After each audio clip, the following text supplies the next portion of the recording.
How's it going, everybody? Welcome back to That Car Vlog channel. If you don't already know, my name is Andy, and here today I have for you something that unfortunately Ford decided to take away from us. This is a 2018 Ford Focus ST, the final model year for the Ford Focus ST, and actually for the Ford Focus in America altogether.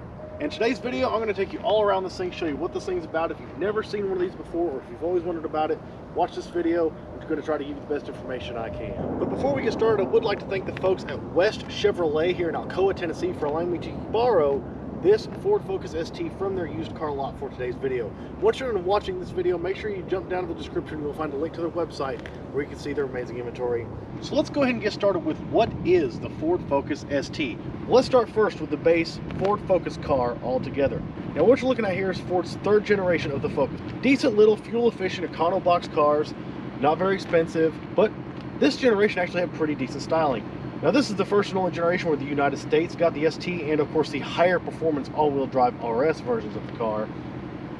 The ST being made in Detroit, the RS being made in Germany. Now this generation Ford Focus started production for the United States for the 2012 model year. The following year, 2013, was the first year of the Focus ST. And 2018, which happens to be the model year of this particular example here, was the final year for the Focus altogether in the United States, as Ford started to wind down the production of cars and non-SUVs to give us this. The Focus ST and higher performance RS were Ford's entry into the hot hatch segment of the car market to compete with the likes of models such as the Volkswagen GTI, Hyundai Veloster N, Civic Type R, that kind of thing. This was Ford's entry into that segment of the market. And these cars are actually very beloved by the people who are into hot hatch cars. Sadly, Ford took that away from us. Anyway, enough overview. Let's take a walk around this thing inside and out, check it out. And warning, this thing is dirty. We did not have time to clean it, so I'm sorry about that. Don't give me too much hate in the comments, or do, I don't care. Let's take a look at this thing.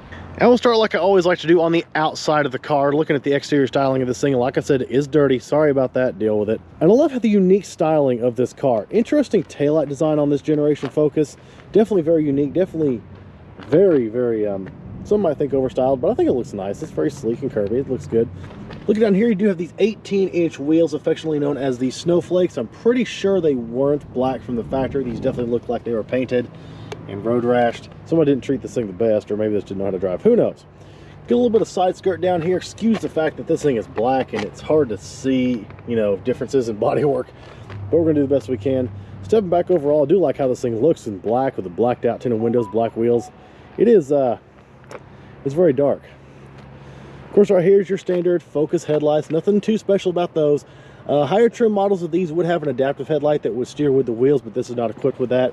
Nice black honeycomb grille down here with the ST badge right there in the corner. Down here, another grille segment behind which you have an intercooler because this thing is turbocharged. Up here on top, check out the spoiler, this kind of almost dual level split spoiler. You get the air that runs through there. Interesting look, looks really cool, and is functional. As I come around the passenger side, interesting touch Ford did with this generation of Focus, and it would be so cool if they and other manufacturers would do this with more cars. You're looking for a fuel door. You know it's not electric. You know it's a gas car. Where in the world is it? Well, they integrated it into the body lines. So let's check this out here. Push right here.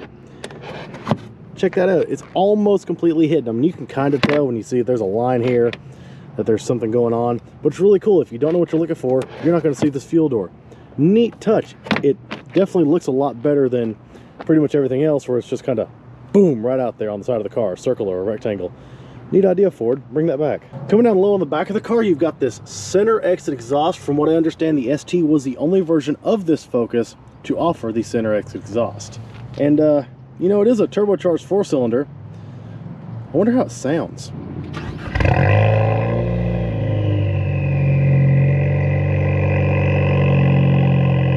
All right, let's come on at the interior of the Focus ST now, starting here at the door panel. And I gotta say, this is actually a pretty decent looking door panel, not bad at all. It's not incredibly fancy, but it doesn't really need to be. This is a fun, sporty car. It's not a luxury car. A little bit of shiny trim here, shiny on the handle. Now your Focus ST came in 3 different levels, ST1, ST2, ST3. Now your ST3 came standard with a lot of neat interior upgrades. Some of which were carbon fiber bits that replace these right here. You got a carbon fiber shift knob, carbon fiber on your e-brake lever, that kind of thing. However, that's not present in this car, so that's one way I definitely know this is not an ST3. You could option those. You could buy them aftermarket or buy them from Ford. They're a little bit pricey because they are actual carbon fiber, but if you want them, you can still buy them, I think. But like I said, not a lot to see on the door panel there. It is a nice one though. Looks really good. Come down here, ST on your door sill. Interesting design there. Looks really cool, really sporty. Here are your sport bucket seats right here. Now, I've seen Recaros in a lot of reviews. I'm not so sure that these are Recaros because these are cloth and they don't say Recaro. They usually advertise that. But you do get the ST stitched right there into the back of the seat. Looks really good. And I mean, these bolsters are not bad. They're pretty nice, pretty supportive. And me being a big guy, my butt fits in this. So, hey, that's something. They are fully manually adjustable. That's, of course, going to cut down on cost and weight. And besides, you're driving this thing to have fun, not for luxury, right? All right, let's jump in and fire this baby up. There we go. Watch some animations on the screens. Looks really cool. There it comes to life. That Sync 3 comes to life. And focusing right here in front of the driver, you get a pretty decent steering wheel. It's a little bit on the thin side, although you do have this spot for your thumbs, which is kind of cool. Steering wheel controls to control your phone, your volume, media, that kind of thing. This one over here on the left is going to control that small screen right there in the center. We'll look at that screen in more depth in a second. Got some cruise controls down here. It is flat bottom with a red ST logo and a little bit of silvery accents, but that's really it. I do wish that they maybe gone a little bit further, made the stitching on the inside red. That would have looked really cool. That would have looked a lot more sporty. Like you just saw, your car is a push button start. There was no version of this car that didn't have push button start. Very nice touch. Looking here at your gauge cluster, this is 2018, so it's not all digital. It is still analog, although these are nice, good looking, sporty looking gauges. I do love the way they look. You do have this small display right in the center, and it is colored, but it's not going to show you a whole heck of a lot. Right here, we're on the trip odometer screen. You scroll through here and see fuel economy, that kind of thing, distance to empty, trip timers, just a whole bunch of neat information. It's all very basic. You have a big speedometer if you want it. You can back out of that, and it does take a second. It's a little slow. You trip 2. You have an information screen right here. If we go into that, this is all in real time. It'll display your My Keys, that kind of thing. System messages, whatever. Not a lot to see there. I mean, really not a lot in this to see whatsoever. Scroll down one more. Here's your settings menu, and just a few simple things right here. Nothing much to see there, but it is there and it gives you a lot of nice basic information, just not very in-depth. Going to the center stack now, starting on top of the dashboard, you have the small pod right here, which houses 3 neat gauges. You have your oil temperature right here, your boost gauge right here, and your oil pressure gauge right there, all side by side. Really neat, some nice sporty gauges that give you some important information for the performance of your car, and they are on top of the dash, but they're not intrusive into your view over the hood, so that's also very, very nice. Now from that, you do have a full touchscreen system running Ford's Sync 3. 2018 was the last year, so they had made it up to Sync 3 at that point. Decently nice, responsive system. There's your radio, here's your phone, a whole bunch of different settings for that. Now I do know this thing has Apple CarPlay because there was someone else's phone still connected to this thing when I got in the car. I connected my Android phone, but I do not see Android Auto, which is unfortunate. Here, of course, is your nav screen that'll pull up that map, and it is decently responsive. It's not, you know, the latest and greatest, fastest thing, but it is there. It is nice. It is useful. Got your app screen right here, settings. Not a whole heck of a lot to see right there. Not a whole lot that I'm going to show you anyway, but a nice responsive screen, easy to use, not intimidating whatsoever. Now from that screen, here's some hard media controls for your tuning, your selections, your volume, source, and for your sound settings. Nice physical controls right there, and a CD slot. This is probably one of the last years of cars coming with CD slots. Below that, physical climate controls. We hadn't made it up to everything being in the screen yet. Higher trims of the car would come with dual zone. This is a single zone, but it's all very easy, very nicely laid out. Love the graphic for the air positioning, kind of cool. Physical controls, love it. Down from that, here's a space where you can maybe stick your cell phone, something like that. USB charging port right here. Big 12-volt round right here, very prominent right there next to your shifter. Traction off button, which also turns on sport mode. If you look around the interior of this thing, you're not going to see a sport mode button. That's because when you push the track off button, sport mode loads up. And now you're in sport mode. And yes, right here in the center, mandatory 6-speed manual shifter. There is no Focus ST of this generation with an automatic transmission. Beautiful. And with this one, reverse is up and to the left, so you have to pull up on the ring, push all the way over and put it into reverse. And you can see you do have a decent backup camera on here. It is a bit grainy, but it is 2018. It's not the greatest thing, but it is useful, and the trajectory lines turn with the wheel, so hey, there's something. Moving back from that, dual cup holders, physical parking brake. This is one of the items that you could have gotten carbon fiber option with the ST3 package or buy the optional parts. Here's your center armrest, small console lid right here. You do have a USB charger port down there and another 12-volt round. Not a lot of space in there, but you do have a console anyways. Here on the right side of the dash, open up here, you got your glove box right here. Nothing incredibly special about this. It's a decently sized glove box. It's not insanely huge, but it's nice. And your owner's manual comes in a really nice Ford Performance pouch. I like the way that looks. Looking up on the ceiling right here, there is no sunroof, so you do have this centrally mounted light. This is the only light you get in the front. You do not have individual map lights here, which is kind of an interesting choice. Models with a sunroof actually get one of these on each side, one over there, and of course one over here. This one is a little bit lower optioned, so it just has the single. One button right here to turn both lights on, and one button right here for just this one. Right here on more highly optioned models, you would have controls for a sunroof. You would also have controls for ambient lighting, which are really cool. This car does not have the ambient lighting, so that control is not up there. All right, let's jump into the back seat of the car because this is a 4-door car. You can seat up to 5 people in this car, although the ones back here are not going to be very big, I promise you that, but we'll get to that in a second. But taking an overall view of it, you got a nice mat pocket on the back of both front seats. Nothing on the back of the center console, except for this little pocket right here. You can stick something if you need to. You have pocket storage here on your doors and 2 pockets right here on either side of the rear seat. Kind of interesting there. Of course, your seats also do fold down, 60-40 split. So if you need to get more cargo in, you can still do that. Otherwise, not a lot to see back here. The color scheme is the same, but this is it. These are pretty much just basic flat seats. Nothing special. Not even cup holders, unfortunately. All right, time for tall fat guy to climb into the back seat of the Focus ST, or really any Focus for that matter from this generation. If you are tall, you don't want to be back here. Unless you got a short driver or a short front passenger, this is not where you want to be if you're tall. Now, there is a cutout and indentation in the back of the seat for your knees. However, listen, if you're tall, you have to ride in the back on a short trip across town to get lunch or something, maybe, but I would not recommend this to anyone but kids or short adults. Unless you configure the seating arrangements just right, this is not the most comfortable place. I will say headroom is actually pretty decent. If I throw my head back, I'll start to hit the ceiling, but it's really not that bad.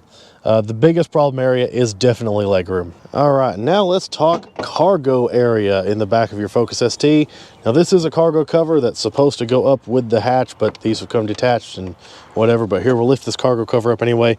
You see there's an okay amount of cargo space back here. It's not huge, it's not the most, but you have no problem going to the grocery store in this thing. Pull up on the floor right here, you do have a spare tire with all your necessary stuff to change it underneath, and some places to stick things, small items here on either side. So a little bit of underfloor storage, but mostly that's where your tire is. Put that cover back down. Like I said, these seats will fold down to give you more space if you need it. Non-power, it is just a, based on an EconoBox car, so not a power lift gate, but you really don't need it. It's small. All right, let's jump back up front under the hood now to talk about the powertrain in your Ford Focus ST. And notice it has a prop rod. It does not have hood shocks, which means those are 2 parts that aren't going to wear out. So the only engine option you get in your Focus ST is this right here, the 2-liter EcoBoost, the turbocharged 4-cylinder engine, creating 252 horsepower. As far as torque, I couldn't find that figure. Maybe I just didn't look hard enough, but even the major places that I looked didn't show torque, but whatever. All of these were mated to a mandatory 6-speed manual transmission. Once again, no automatics. So if you want one of these, either know how to drive a manual or be willing to learn, because no autos here. 0 to 60, I've seen figures anywhere from 5.8 to about 6.3 seconds. I'm sure that depends on who's driving, how skilled you are, that kind of thing. Not everybody's going to shift exactly the same. From the small amount of research I was able to do leading up to this review, as far as I can tell, these engines are pretty reliable. Just take care of them, make sure you maintain them. But this one here is sitting at 101,000 miles and still runs and drives very, very well. Hey y'all, we'll take this thing for a spin in just a second, but before we do, I want to ask y'all a favor. If you like this video and you want to see more of what I've got going on the channel, make sure you go back to the channel once you're done watching, check out my other videos, and if you like what you see, consider subscribing to the channel. Help grow this thing into something great. Also, make sure to follow me on Facebook and Instagram at That Car Vlog Channel, which are 2 other great ways to get more notified of when new videos go up. All right, let's take this thing for a spin, shall we? This is gonna be fun.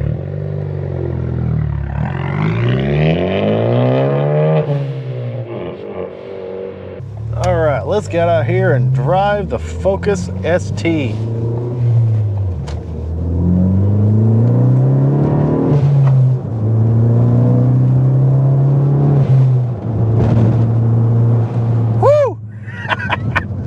pretty fun.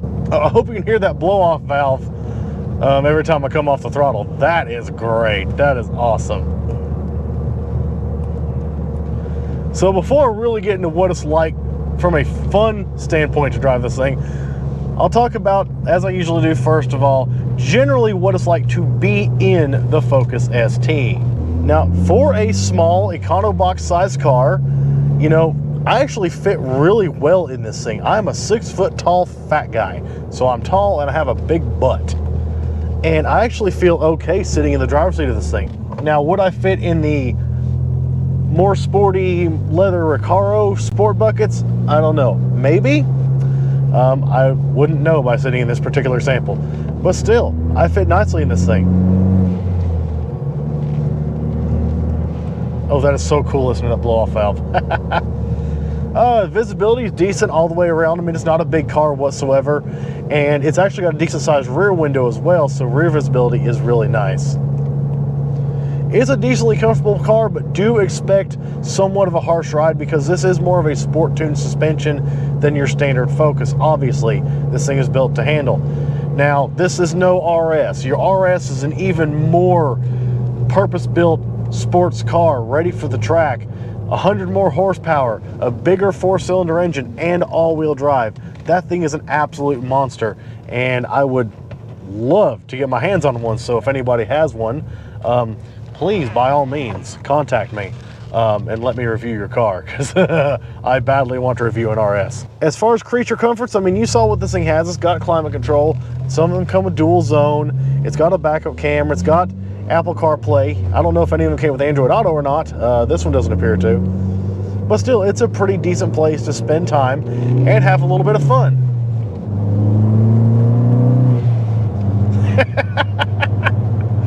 Oh, this thing's a blast. And I haven't even taken it around any corners yet. Now, like I said before, I've seen 0 to 60 figures ranging from 5.8 to 6.3 in that range based on, you know, in the research that I did. And I have to agree with a couple of my favorite reviewers whose videos I watched while researching this thing. And that is, no, it's not the fastest 0 to 60, but it's such a small car. It's so nimble. You actually get a feeling of speed that you wouldn't think you would get with a car that runs a 0 to 60 in 6 seconds. Now, I will say the clutch in this thing is awfully bitey. I don't know if that's a stock clutch or not. So it's taken me a minute to get used to this thing.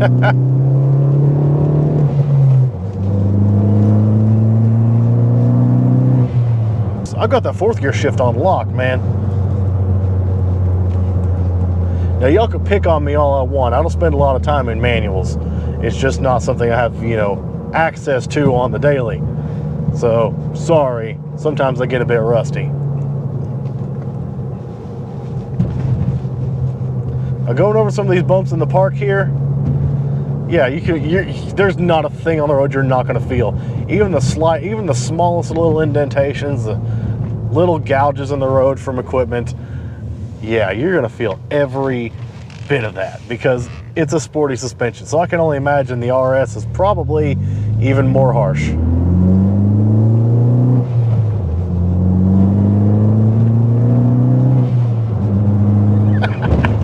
This thing is nice to shift though. This shifter is smooth. It slots right in where you want it to.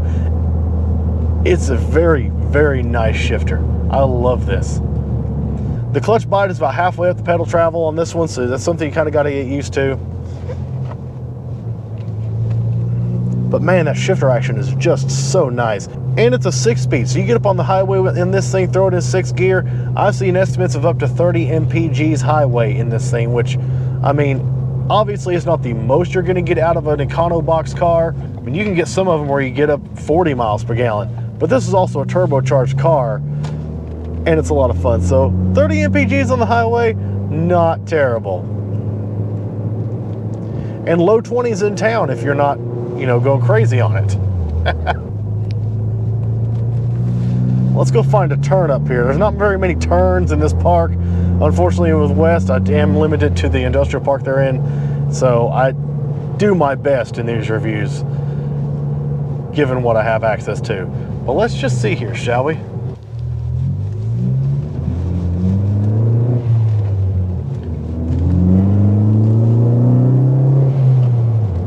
See how this thing does around a corner.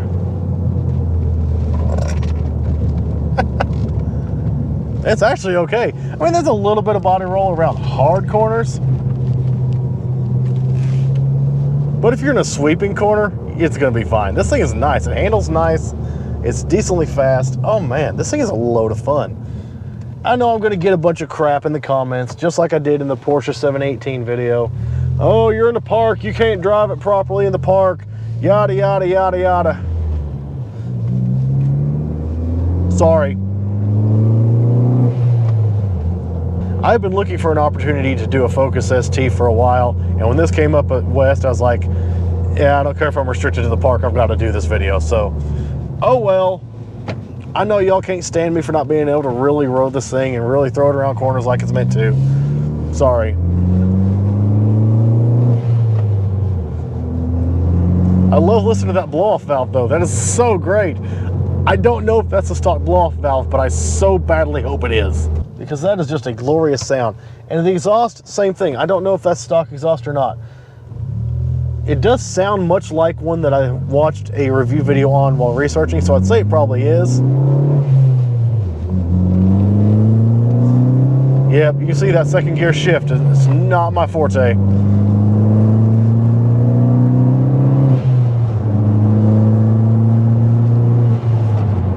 Oh, maybe that's the secret. I'll have to run it back to try that again. I'm getting the hang of this thing now. Don't worry, I'm not tearing it up. Good Lord. Man, that blow-off lasted a minute, though. That's wild. I don't know if I came through on camera. Probably because I was talking. That blow-off lasted a second. That was really cool. All right, let's do another pull here.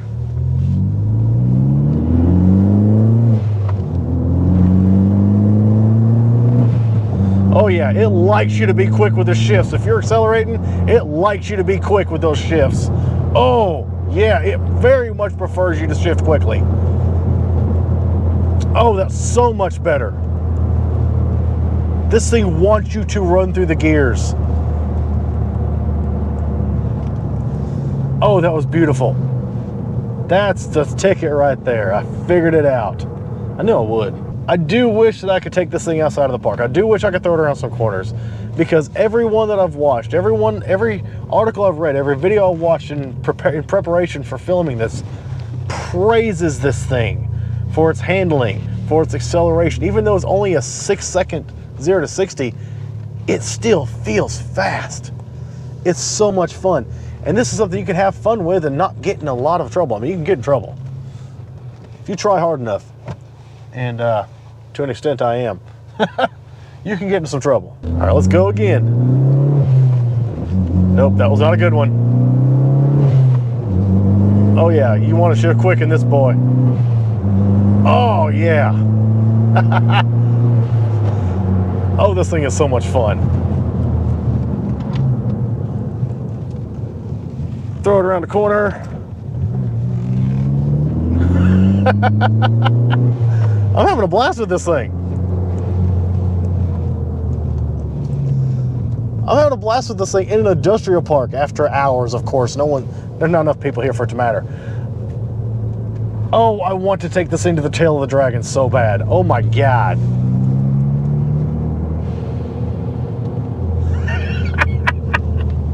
I love that blow off, I can't help it. Oh, I sound like a small child and I don't even care. If you're looking to get into the hot hatch segment, I encourage you, go drive one of these. Especially if you're a bit more skilled than I am. Go drive one of these. Although even if you're not skilled, this is something you could easily learn on. You know, you can already drive a manual. You just need to build your skills. I feel like you could easily build your skills on this thing. And even if you don't know how to drive a manual, just go out for a full day in one of these, you'll get it. Now I'm currently doing 35 and it's encouraging me to shift up to 5th gear. I'm guessing that's for fuel economy purposes. Yeah, it's not gonna happen. I'm having too much fun in this car. I have to remind myself it's not mine. Now, unlike your RS, the ST is only front wheel drive. So you may be wondering about torque steer. So let's find out.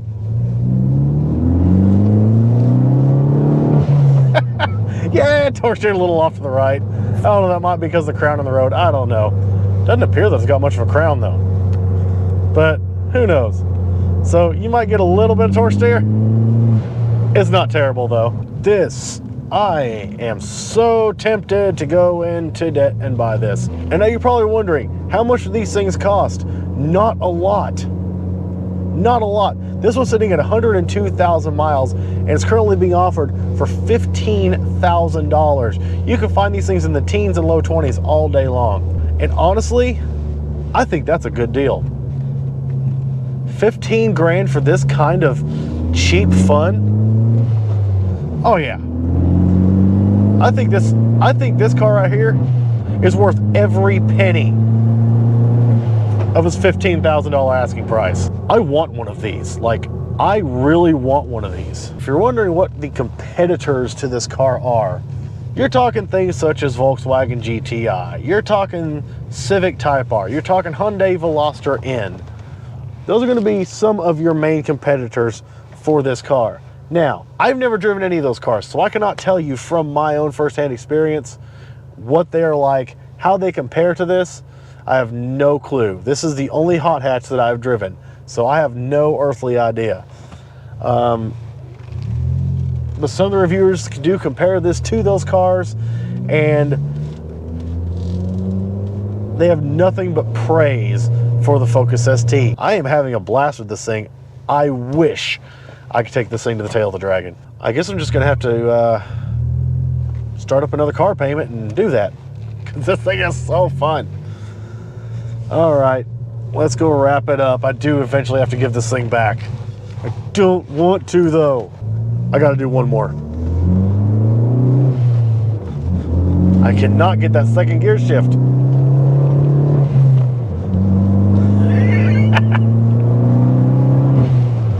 Woohoo! Yeah, baby. I'm having a blast. I know it's not the fastest thing in the world, but it feels fun. Okay, for reals, let's wrap it up. All right, y'all, so there you have it. That is the Ford Focus ST. I am thrilled that I got a chance to review and drive this car. What a cool, fun, little sporty hot hatch based on a common econo box car. I absolutely love this thing. I find it a shame that Ford decided to stop making cars altogether as it is, but more so it's a shame that they stopped making something like this. You know, this is what enthusiasts are looking for, something that's fun, affordable.